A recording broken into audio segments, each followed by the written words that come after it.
Welcome to It's Your Date with Destiny with Apostle Vivian and Pastor Jemma Duncan of Divine Destiny Worship Center in Diego Martin. For the next 30 minutes, join us as we take you on a journey of maximizing your potential and realizing your goals through Jesus Christ.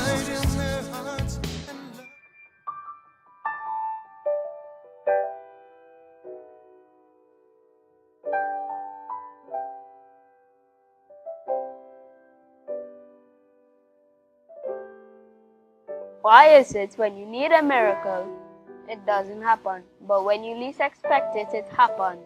You are married, you have challenges in your relationship, but your spouse is unwilling to accede to any counseling. Is divorce an option? How does a parent handle a promiscuous child? What are considered the do's and don'ts of a born-again couple who is not yet married? There are always more questions than answers. So here is Apostle Jemma. Very good morning to you. Welcome to Ask Pastor Jemma. If you're a first-time viewer, my name is Jemma Duncan. I'm married to Apostle Vivian Duncan. God has been good to us. We enjoying 42 years of marriage, and it's because He kept us. Now, looking back, if you ask me what are the reasons, I will tell you the keeping power of God is grace and His mercy, and I thank Him every day for that. Together, we pastor Divine Destiny Worship Center. Our headquarters is in Diego Martin on the main road opposite Sardonyx Drive. We have branches in Shogunas. We have one in Sangre Grande, one in Faizabad. We have a baby branch in Rio Claro and a branch in Tobago. We actually have a branch in Antigua in the event that you have a friend or a family member there.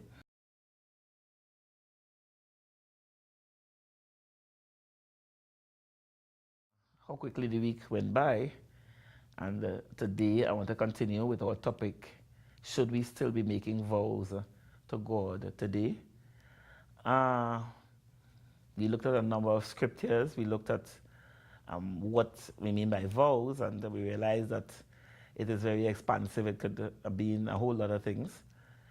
We looked at when we make the vows, and then we looked at God's take on vows. And today I want to look at a few scriptures of examples of when people made vows and the effects of the vows that they made on them. So it's going to be very interesting. You need to call up somebody because it's very important. Quickly, what did we say? That a vow was, we said it was a promise, a commitment, a pledge, a contract, a covenant. It could be made between two persons. It could be made between a person and God. And it could be made inside of a person. In other words, within me alone, not having a conversation with anybody, not even openly speaking, I can make vows. And the thing that makes it so serious is that God expects me to honor all of them.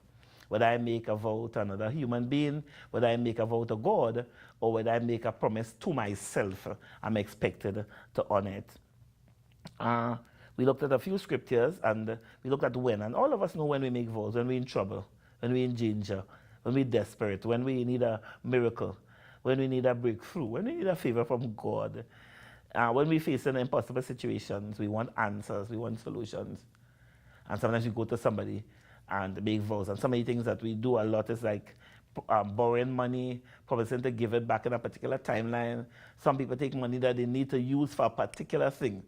And because you're in trouble, they lend you the money expecting to get it back in time. And you know full well that you're not going to give it back, especially in church, because most people in church tell themselves, well, you can't take them to court and so on. So, well, you shouldn't take your brother to court. And, I tell people in church, if you borrow my money and didn't pay me back, you are not my brother or sister. So, that's not brotherly to do that, especially when you know you will not pay, or make promises. We come to church and we make these lofty promises. The pastor is, depending on us to do certain things, and you know full well that you are unable to do it. It is okay to tell pastor, I am unable to do this for this particular thing. I tell people, especially if you are somebody who is committed to the church, who really have given really good service to the ministry, the day you come to say that I can't do this and so on, I mean, the pastor, what could he say but say, okay, thank you anyhow for what you've done already, knowing that that person has given human service, we like to call it. Today, we answering the question, as we said, should we still be making vows today? And before I come to that conclusion, let's look at the scripture about a few people. I'm going to look at, well, I don't know the time, what the time will prevail, but I'll start with Jacob. In Genesis 28, we see the story, and I don't like to use story, but the account is a more accurate word, of Jacob. Jacob was a twin brother, one of a twin. His father was Isaac, and they had twins. And even from the womb, it was evident that there was sibling rivalry between Jacob and his brother Esau. And the Bible records that when the mother was having the babies, Esau came out first. But Jacob's little hand was clutched on the ankle of his brother while the brother was coming out. Now, I mean, it's a baby. He's holding on to his brother's ankle as if to say, where you going? And that behavior continued throughout Jacob's life. And he had this way of conning Esau. He took away Esau's inheritance. The father, Esau was the firstborn, and in the Bible, the firstborn gets 2/3 of, like his two sons, will get 2/3 of the property because the firstborn gets 2 parts.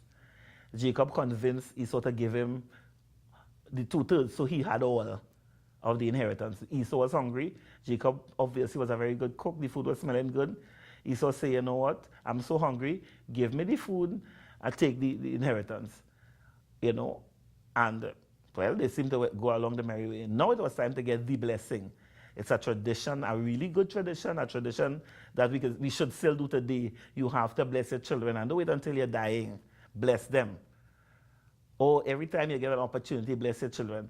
And he was dying and was about to bless his son again. Isaac seemed more inclined to Esau, and the mother more inclined to Jacob. And so she overheard Isaac telling Esau, go and, find an animal, hunt for this particular animal he liked, deer or venison, and cook it for me, and come, I'll give you the blessing. She maneuvered things to allow Jacob to get the blessing instead of Esau. He pretended to be his brother. It worked, and the father blessed him. That angered Esau, and Esau decided that he was going to kill him. They had to rush off and send Jacob away under the pretense that they were sending him to get a wife, which was partly true. Now, that was the background. It was quite engaged, but I thought that I would tell you. So we in Genesis 28, and from verse,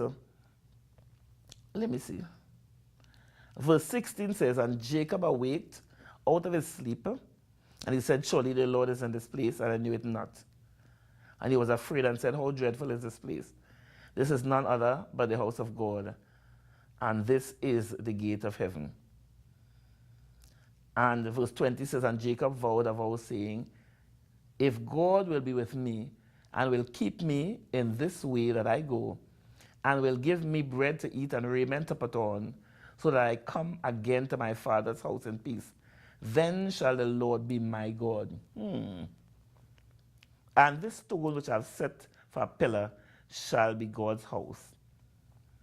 And of all that thou shalt give me, I will surely give the 10th unto thee. A very interesting reading. Read it for yourself, chapter 28. God appeared to Jacob and renewed the promise that he made to Abraham and to Isaac and then to Jacob. And Jacob said, God, 2 things, I'm making a pledge to you.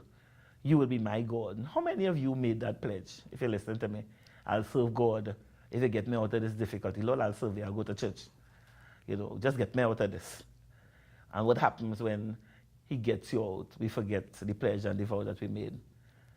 Then he said something else. He said, everything you give to me, I'll give you a 10th. You know what I like about Jacob? He said, everything you give to me.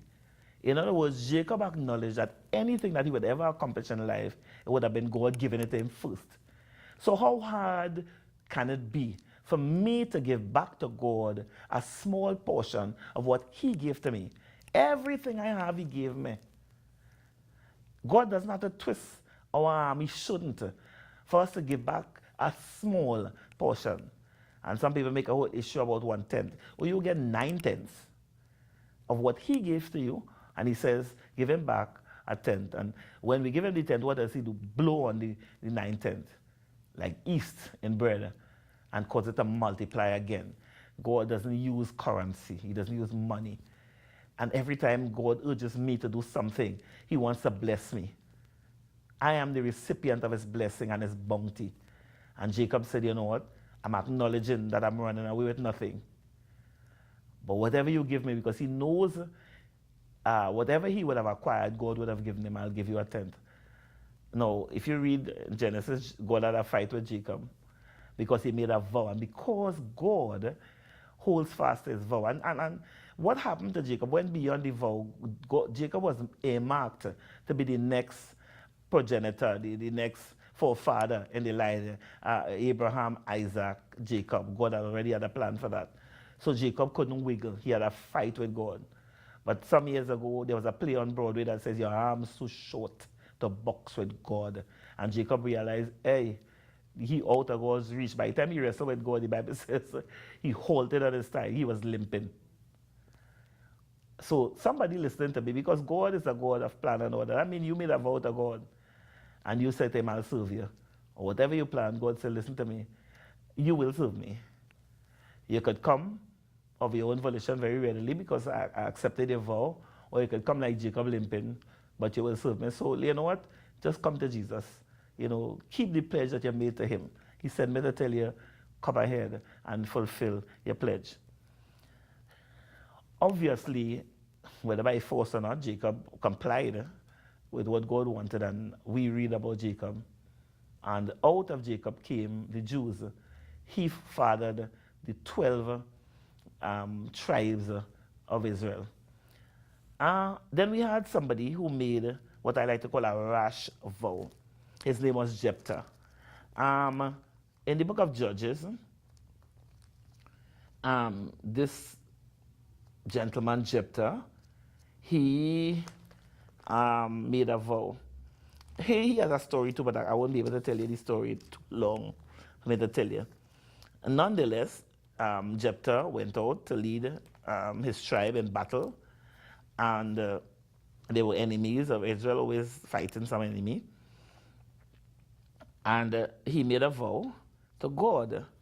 Let's look at Judges chapter 11 and see what's the vow. Verse 30 of Judges 11 says, and Jephthah vowed a vow unto the Lord and said, if thou shalt without fail deliver the children of Ammon into mine hands, then it shall be that whatsoever cometh forth out of the doors of my house to meet me, when I return in peace from the children of Ammon, shall surely be the Lord's, and I will offer it up for a burnt offering. Now, I don't have a clue what Jephthah expected to come out of his house, that he wanted to give us a burnt offering. What do you use as a burnt offering? An animal. So did he have animals living inside the house that he expected to give us a burnt offering? And what animal do you know that would just run out the house when the master comes? Perhaps a dog. A cat already come outside. And a dog is not a suitable burnt offering. So I don't understand what Jephthah was thinking when he made the offering. But it gets worse. Verse 34. He went out to battle and he won convincingly. And verse 34 reads of Judges 11, and when Jephthah came to Mizpah unto his house, and behold, his daughter came out to meet him with timbrels and with dances. And she was his only child, the Bible says. Beside her, he had neither son nor daughter. Verse 35 says, and it came to pass when he saw her, he rent his clothes and said, alas, my daughter, thou hast brought me very low, and thou art one of them that trouble me, for I have opened my mouth unto the Lord and cannot go back.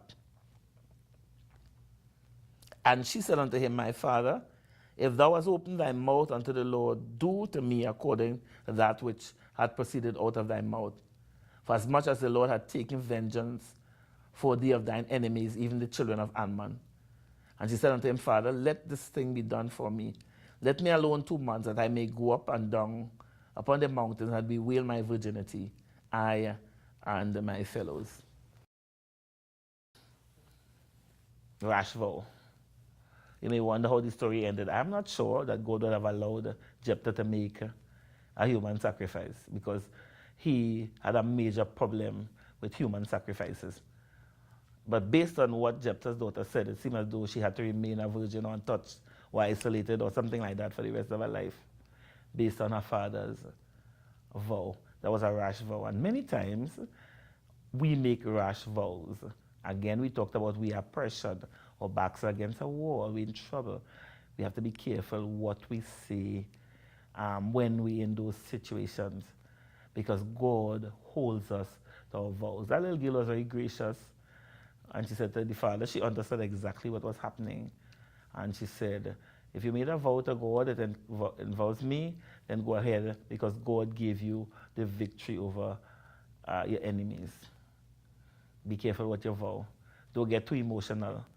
And sometimes we come to the front of the church and God just did a mighty victory for us and all of that, and you get up and in front of everybody, you make these grandiose promises and plans.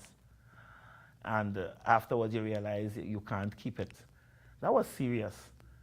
You know, that was serious. It doesn't matter how much trouble you're in. It doesn't matter what situation you find yourself in. Be very careful how you make the vow. Let's look at one other. I don't know if we have the time to do any more. But 1 Samuel 11, and we have come up with this wonderful lady called Hannah. She made a vow. Now, Hannah had a serious situation. She was married to a gentleman named Elkanah. In those days, you were allowed to have more than one wife. And Elkanah had 2 wives. And unfortunately, Hannah couldn't have any babies.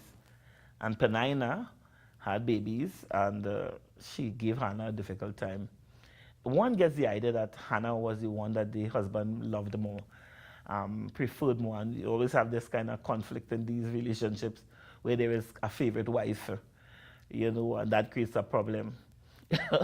I sometimes look at some of these shows where they have multiple wives and these women talking about how happy they are, and I sit in front of the TV, like you might do, and I say, lion, as a woman, be not happy when we have to share. You know, you know, don't tell me that. I don't care. It may be the culture, it may be acceptable, but you don't want to share. And especially where usually the latest comer is the one who is the favorite. You know, but let me leave that alone. And so Hannah couldn't have babies, and every year they would go up to a place called Shiloh for prayer and so on. And let me read the episode as I close. So Hannah rose up, I'm in 1 Samuel chapter 1. So Hannah rose up after they had eaten in Shiloh and after they had drunk. Now Eli the priest sat upon a seat by a post of the temple of the Lord. And she was in bitterness of soul and prayed unto the Lord and wept. And she vowed a vow and said, O Lord of hosts, if thou wilt indeed look on the affliction of thine handmaid, and remember me, and not forget thine handmaid, but will give unto thine handmaid a man-child, then I will give him unto the Lord all the days of his life, and there shall no razor come upon his head.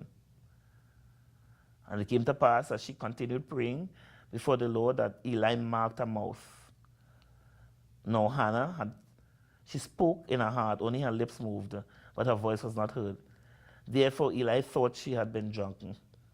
Eli said, How long wilt thou be drunk? Put away thy wine from thee. Verse 15 says, And Hannah answered and said, No, my Lord, I'm a woman of sorrowful spirit. I have drunk neither wine nor strong drink, but have poured out my soul before the Lord. Verse 17 says, Then Eli answered and said unto her, Go in peace, and the Lord of Israel grant thee thy petition that thou hast asked of him. You know, and he said, Go ahead. God will give you what you ask. As the prophet said, she went home and she got pregnant. Wow. Verse 20 says, wherefore it came to pass, when the time was come about, after Hannah had conceived, she bare a son, and called his name Samuel, saying, because I've asked him of the Lord. And later down, verse 24 says, when she had weaned him, she took him up with her, with 3 bullocks and 1 ephah of flour, a bottle of wine, and brought him unto the house of the Lord in Shiloh. And the child was young. And they slew a bullock, and brought the child to Eli. And he said, O my Lord, as thy soul liveth, my Lord, I am the woman that stood by thee here, praying unto the Lord. Verse 27 says, for this child I prayed, and the Lord had granted me my petition which I asked of him. Therefore also I have lent him to the Lord. As long as he liveth, he shall be lent to the Lord. And the Bible says, and he worshipped the Lord there. That was very difficult for Hannah to do as a woman, despite the fact that she made a pledge. I mean, come on, I'm desperate, I need a child, I'll say anything. But she kept the pledge. God was good to her. The Bible records that she had other children. But then we as mothers know you can't replace a child. But she left that little boy in the temple. It was a distance. She wasn't close to him. And God used Samuel in a mighty way. He was the one who transitioned. God used him to change seasons in the history of Israel, from prophets to kings. He was the one who had anointed Saul, the first king of Israel. I mean, look at the stature of Samuel, because Hannah made a pledge and she kept it. Should we still make pledges today? Well, it's not should we do. Because if we believe it's like a promise and whatever, all those things, or vows, then we do make pledges. What is important is we need to keep the pledges and the promises we make. God himself hold us responsible for whatever pledge or promise that we make. Whether it's a promise to another person, I want to emphasize, whether it's a promise to God, or whether I make a promise within myself. I didn't involve God or include him. I didn't include anybody else. But God says, as long as I'm thinking it, he expects me now to fulfill that promise or that pledge. So we have some thinking to do. Some of us have to go back to find, what did I promise, what did I pledge? Ask Holy Spirit to bring it back to remembrance. And as far as you can and you are able, go ahead and fulfill the promises that you make. My soul says yes, says yes, say yes. My soul says yes, says yes to your will. Come on, do you know it? Just sing it with me. My soul says yes, says yes, says yes. My soul says yes, says yes to you. Where you lead me, I will follow. When you call me, I will answer. Oh my Lord, please teach me how to know your ways. Can I take it again? Where you lead me, I will follow. When you call me, I will answer. Oh my Lord, please teach me to know your way. Whatever it takes, whenever you want, what moment you choose, whatever you plan. Oh my Lord, let your will be done in me. So be my guide and be my light. Be my way, be my will. Oh my Lord, please lay your. Let me take it again. So be my light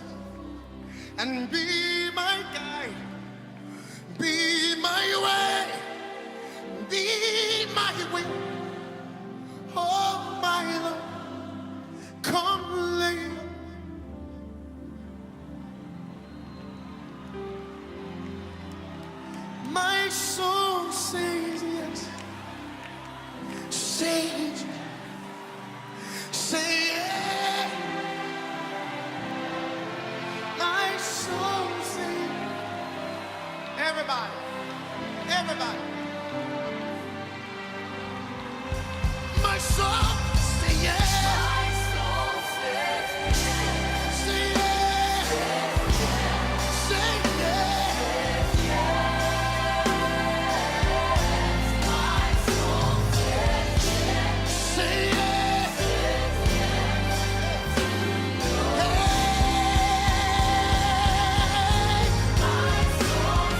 My soul say yes. Say yes. Say yes. Say yes. Say yes. Moyo wangu, moyo wangu, moyo wangu, buma, buma, buma,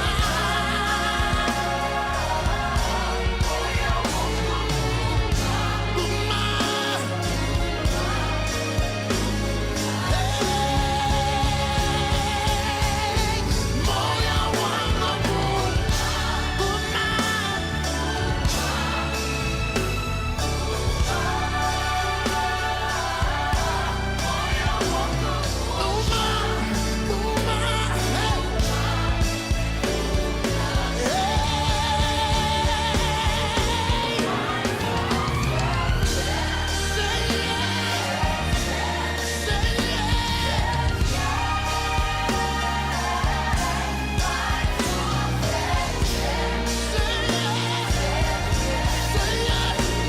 Everybody lift your hands up.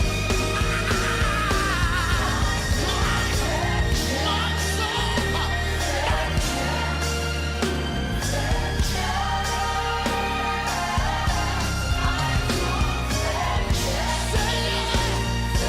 Everybody, help me, help me, help me, help me, somebody. My soul saying yes. My soul saying yes. My soul says yes, says yes to your.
I don't want you to ever forget that with God, everything is possible. God bless you real good.